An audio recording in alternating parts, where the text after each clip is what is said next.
नमस्ते। मेरा विषय है चुनाव में दलित नाटकों में लोकतंत्र और मानवाधिकारों की अभिव्यक्ति। भारत में वर्ण व्यवस्था पुराने जमानों से चली आ रही परंपरा है। पांगटों से भरी समाज में एक वर्ग की मानसिकता समाज की दूसरे वर्ग को हमेशा दमन करती रहती है। दलित ऐसे एक वर्ग है जो सवर्ण द्वारा शोषण का शिकार बनाता है। दलित वर्ग को सामाजिक तौर पर शिक्षा ग्रहण करना, व्यवसाय करना आदि दूसरे वर्ग के समान आसान कार्य नहीं है। विद्वानों ने दलित शब्द से संबंधित अपना मत स्पष्ट किया था। दलित शब्द का व्युत्पत्ति संस्कृत के दल धातु से माना जाता है, जिसका अर्थ है अस्पृश्य, टुकड़ा हुआ, रौदा हुआ, वंचित, शोषित, घृणित, मसला हुआ, विनिष्ट, मर्द, पस्त, हिम्मत, अधोत्साहित आदि। दलित वर्ग को भारतीय संविधान द्वारा उसे अनुसूचित जाति का दर्जा भी दिया है। दलित शब्द का पहला प्रयोग डॉक्टर अंबेडकर ने किया था। गांधी जी ने ईश्वर की संतान के रूप में हरिजन शब्द का प्रयोग किया। अनेक आलोचकों ने दलित शब्द को परिभाषित किया है। कमल भारती के अनुसार दलित वह है जिस पर अस्पृश्यता का नियम लागू किया गया हो, जिसे कठोर गंदे काम करने के लिए बाध्य किया गया हो, शिक्षा ग्रहण करना, स्वतंत्र व्यवसाय करने से मना किया गया हो, वही दलित है। नामसिक दूसरी परंपरा की गोद से उठे। शरण कुमार लिम्बाले के अनुसार दलित केवल हरिजन और नावभाउत नहीं, गांव की सीमा के बाहर रहने वाले सभी अछूत जातियों, आदिवासी, भूमिहीन, गेद मजदूर, श्रमिक, कष्टकारी जनता और यायावर जातियां सभी की सभी दलित शब्द से व्याख्यायित होती है। ओम प्रकाश वाल्मीकि दलित साहित्य का सौंदर्य शास्त्र उद्धृत। पाश्चात्य विद्वानों ने दलित शब्द के लिए downtrodden, depress class, marginalise आदि शब्दों का प्रयोग किया है। इन परिभाषाओं से स्पष्ट है कि दलित कोई जाति से भी परे होकर सामाजिक आर्थिक रूप से बुनियादी अधिकारों से वंचित एक समूह है। यह समूह कोई भी हो सकता है जो उच्च वर्ग द्वारा पीड़ित है।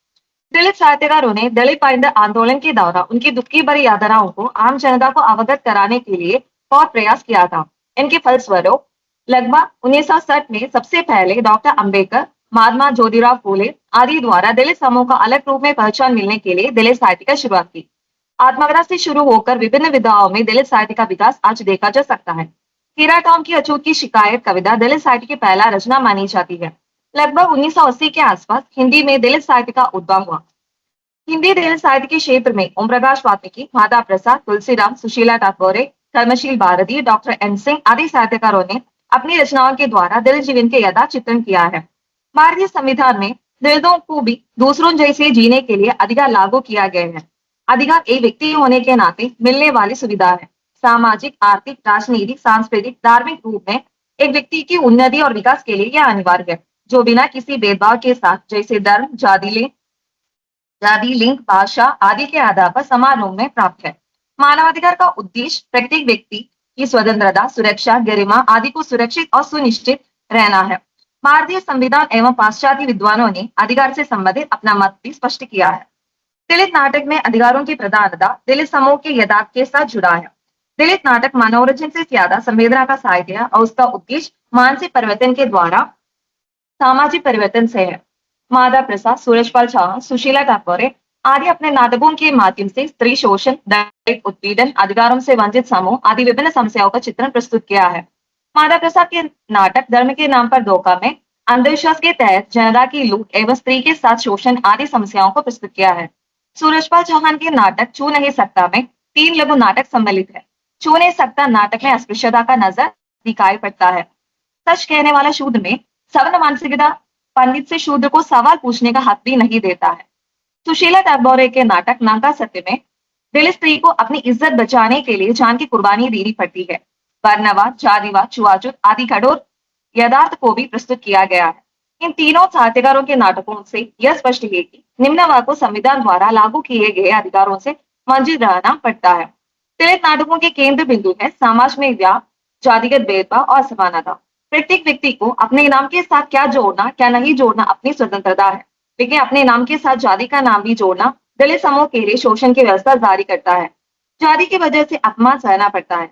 सुशीला टागोरे के नकासत्य नाटक में दलित को अपना पूरा नाम तक लेना गुनाह माना गया। एक उदाहरण देखिए। शेखर महाराज, हम है रधुआ के पोता, रमुआ की बिटवा शेखर जी, शेखर जौहर जी। धन सिंह, कौन रधुआ रे? शेखर महाराज, राधेलाल वाल्मीकि। धन सिंह, कौन ले वाल्मीकि रे? मुनि, राधेलाल बंदी। मालिक, रधुआ बंदी। सुशीला टागोरे नाट से उद्धृत। शेखर को नाम के कारण शोषण सहना पड़ता है। नाम सबके लिए अपनी पहचान है। यह सवर्ण के लिए शोषण का दरवाजा है। नाम कई बातों को लक्षित करता है, जैसे जाति, अस्पृश्यता, शोषण, गरीबी आदि। जाति व्यवस्था उच्च वर्ग को स्वयं दूसरों से एक सीढ़ी ऊपर रहने का महसूस देती है। जाति सवर्ण और अवर्ण के बीच जमीन आसमान का फर्क दिखाता है। माता प्रसाद के धर्म के नाम पर दो का नाटक में कर्मी नाम की लड़की टोम होने के कारण अपने पति से बहुत मारपीट खानी पड़ी थी। आखिर पति उसको छोड़कर किसी और के साथ रहता है। कामिनी, इनका नाम तो कर्मी है, लेकिन इनका कर्म की फूट गया है। ये इसी शहर की झगड़ू टोम की लड़की है। इनके पति ने दूसरों औरत देख ली, इसे मारकर घर से निकाल दिया। माता प्रसाद धर्म के नाम पर धोखा से उतरे। दूसरे संदर्भ में इस कर्मी को अपनी जाति छुपाना पड़ा। आनंदी, हाँ कर्मी, कर्मी को बता दो देना कि वह अपने थॉम की लड़की बोलकर ना कहे और रामपति बीवर की लड़की अपने को ना बताए। माता प्रसाद धर्म के नाम पर धोखा से उतरे।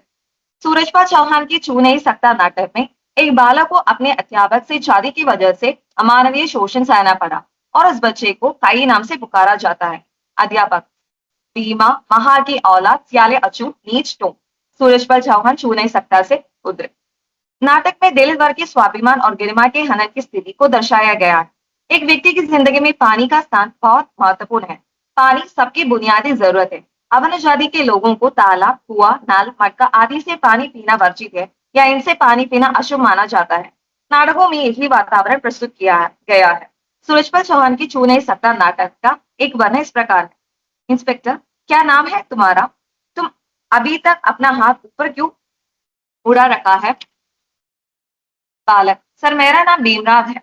अभी मास्टर जी ने सवाल पूछा था कि ऐसी कौन सी चीज है जिसे देख सकते हैं लेकिन छू नहीं सकते। सर सभी बच्चे ने सूर्य कहकर उत्तर दिया है, लेकिन मुझे इसका दूसरा उत्तर भी आता है। इंस्पेक्टर, अच्छा अच्छा बताओ तो सूर्य के अलावा ऐसी कौन सी चीज है जिसे देख तो सकते हैं लेकिन छू नहीं सकते। बालक, सर वह पानी से भरा मटका जिसे मैं देख तो सकता हूँ लेकिन छू नहीं सकता। सूरजपाल चौहान छू नहीं सकता से उतरे। इस कथन से व्यक्त है कि बच्चा निम्न जाति का है, इसलिए मटके से पानी पीना उनके लिए मना है। बचपन से ही उस बच्चे की मानसिकता ऐसी है कि जाति के कारण समाज में इसका स्थान नीचे और यह विचार उसकी गरिमा को ठोस पहुंचता है। इससे मुक्ति मिलना आसान नहीं है। और बात भी है कि निम्न वर्ग के कारण होने के कारण यह संभावना भी है कि वह दूसरे बच्चों के साथ बेंच पर नहीं बैठ पाता। दलित स्त्रियों का स्थान समाज में हमेशा द्वयम दर्ज का है।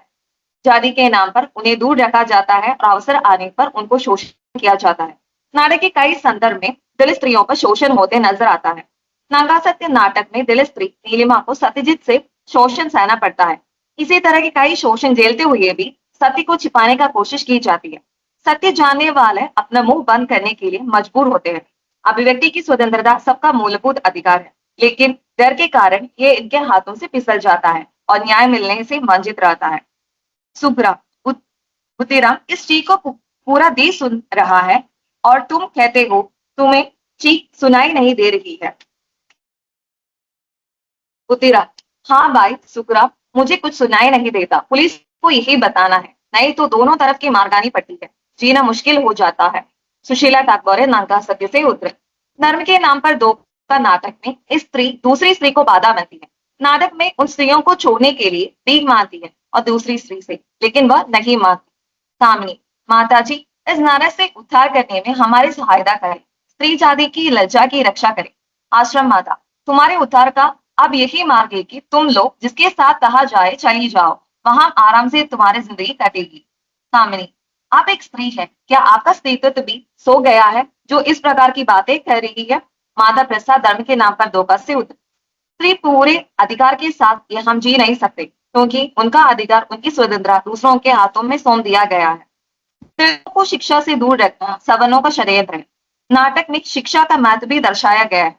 आर्थिक परिवर्तन शिक्षा द्वारा ही संभव है। सवर्ण को यह नहीं सह सकता है कि दलित उनसे बेहतर पढ़कर लेकर उनसे ऊपर हो जाए। नागा सत्य नाटक में जब दलित परंपरा को तोड़कर आगे चलने का सपना देखती है, लेकिन सवर्ण लोग उस रास्ते पर बाधा बनकर नई शुरुआत को रोक दिया करते हैं।